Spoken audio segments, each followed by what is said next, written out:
Hello everyone. Today I am going to explain about factoring. It's an important topic from financial markets and services. All of you might be heard about bill discounting. It is one of the credit management services offered by banks and other financial institutions. But in bill discounting, the financial institution support is available only for a limited period of time.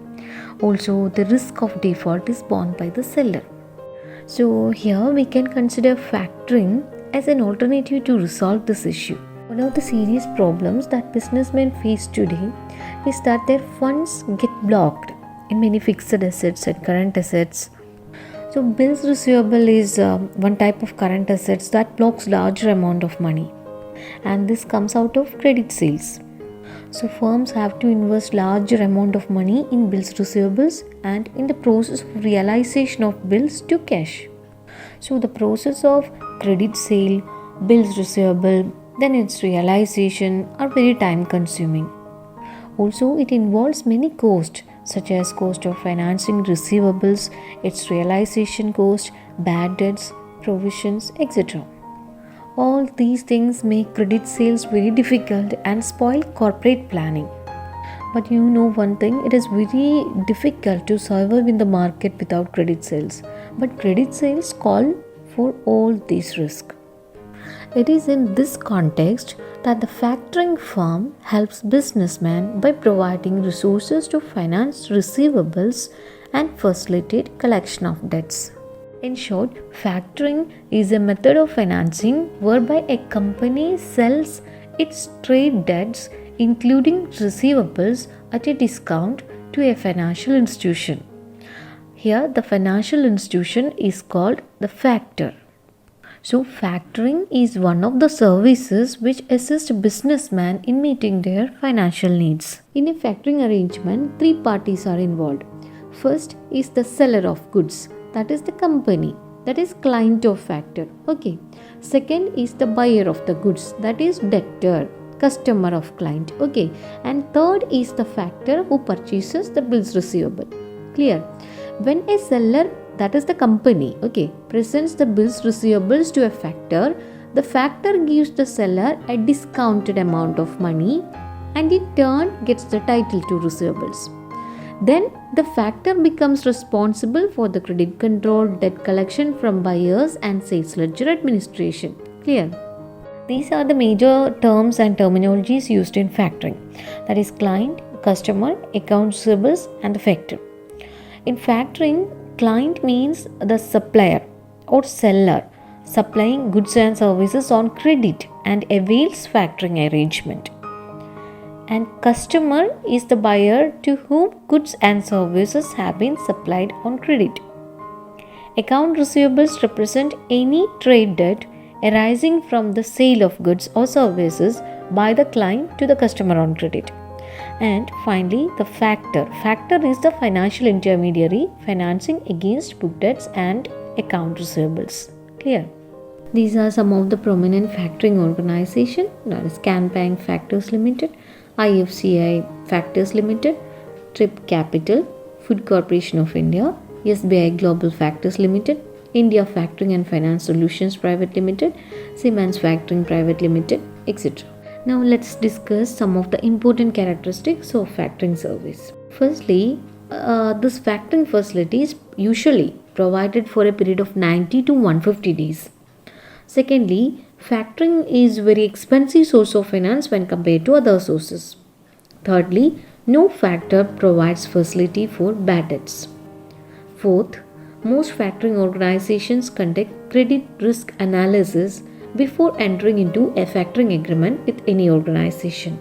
And fifth, factoring has no impact on the balance sheet of an organization, that is, it is a off-balance sheet financing.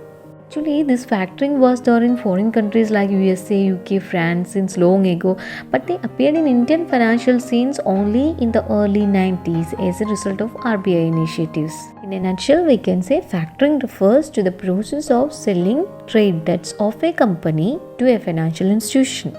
The main important function of a factor is realization of credit sales. Thus, the factor acts as a connection link between the seller and the buyer, and sometimes along with the seller's bank together. Here I am going to explain some of the major forms of factoring. There are different forms of factoring depending upon the nature of factoring arrangement between the seller and the factor. Important types are recourse and non-recourse factoring.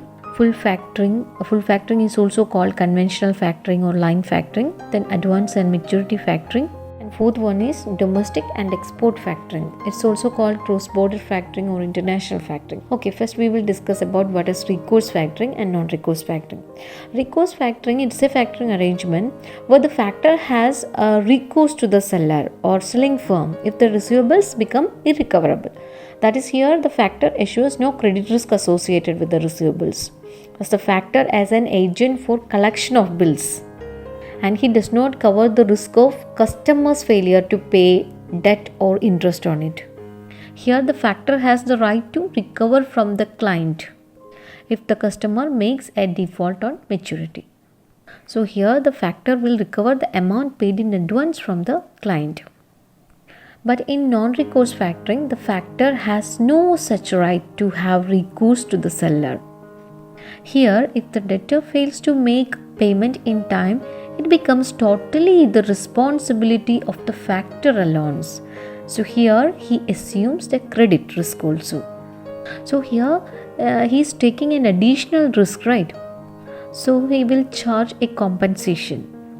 Normally, this kind of factor charges a higher commission. The additional fee collected by the factor, in this case it is a form of premium for risk bearing, that is referred as del creditor commission.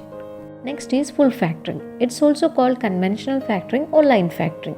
It's a form of factoring in which the factor performs almost all services such as collection of receivables, maintenance of sales ledger, credit control and credit assurance. Like non-recourse factoring, the default or failure in the repayment of buyer's dues, it will be shouldered by the factor. This kind of factoring also provide a number of other services, that is maturity wise bills collection, maintenance of accounts, etc. That's why it's called full factoring. And this type of factoring also known as conventional factoring. Okay. Next is advance and maturity factoring.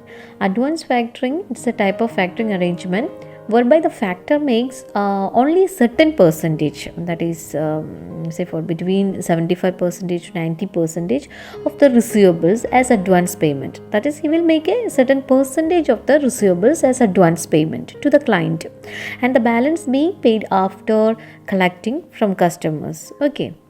On the other hand, maturity factoring is also called collection factoring because here the factor provides cash payment to the client only after collecting the debt from debtors. So here factor doesn't provide advance cash payment immediately at the time of assignment of debt. Thus, maturity factoring involves no advance payment. Okay. One more type I will explain, that is domestic factoring and export factoring. That is, factoring arises from transactions relating to domestic sales is known as domestic factoring. There are three parties in this factoring such as customer, seller and the factor, and all these parties are domiciled in the same country. On the other hand, export factoring, it's also called international factoring and cross-border factoring. There are four parties to the type of factoring transaction, that is exporter, that is the client, then importer, that is the customer, and the export factor and import factor. And this type of factoring, it's also referred as a two-factor system of factoring because it involves two factors. So I am concluding here, that is, we can say factoring is a continuous arrangement between a financial institution and a company.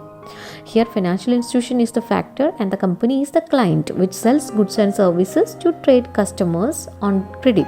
Actually, factoring provides resources to finance receivables as well as facilitates the collection of receivables. So we can say factoring is a tool of receivables management. In this video, I explained only the major types of factoring. Okay, actually there is some more kinds of factoring like disclosed and undisclosed factoring, limited factoring is there, invoice factoring is there, agency factoring is there, bank participation factoring, seller based factoring, buyer based factoring. All those things we can discuss in another video. Okay, important types I already explained here. That's all for today. Thanks for watching.